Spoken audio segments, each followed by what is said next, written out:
Okay,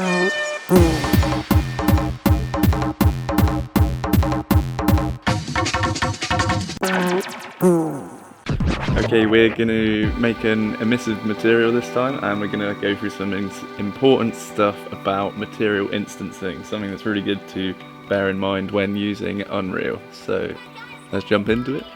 So I've turned all the lights off in my scene now. I'm also, you can notice that there's a bit of a delay in how the lighting reacts.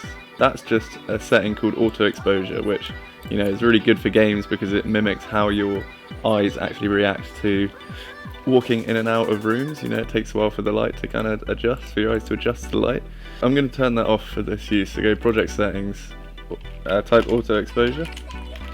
So I'm just going to turn this off and I'll build my lighting again. Okay, so we got a real dark scene now. So let's make a new material. I'm just going to delete these, because I'm crazy. Yep, let's do it. Okay, so emissives, make a folder if you want for emissives, or put it in your materials folder. New material, boom. Emissive bar 1, I'm going to call it. I'm going to make a bar. So create that.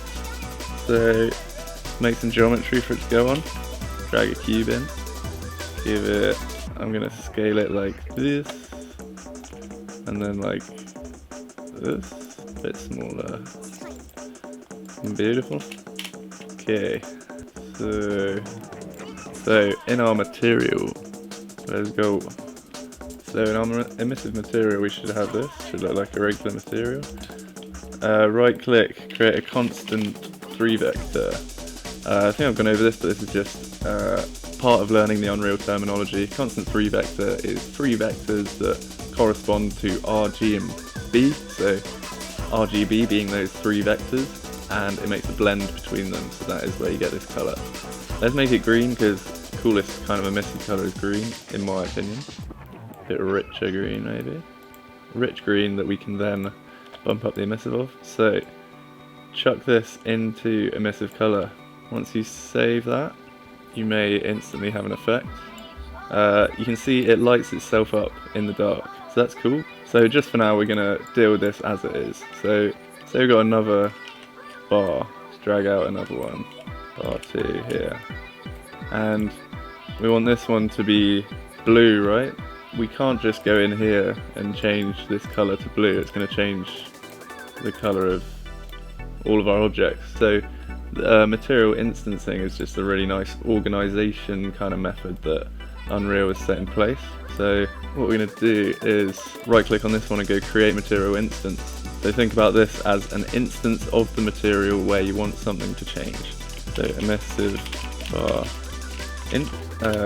let's call this emissive bar green. Okay, so now in our first main overarching material, we've got everything we want to change. We can change everything, that's all good.